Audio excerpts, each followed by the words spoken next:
माझा पाठीराचा माझा देवाला आहे. तोंड सांभाळून बोल, बाप आहे तो माझा.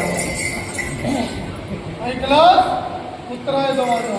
काय सांगतोस का? देवा सांग बाबा. तुझा सुद्धा हाच बाप. आणि तू याचा मित्र आणि माझा वा. तरी देवा जा परत माझ्या माझ्याची क्षमा मागत नाही. बापाला भाग पडणार नाही. नाही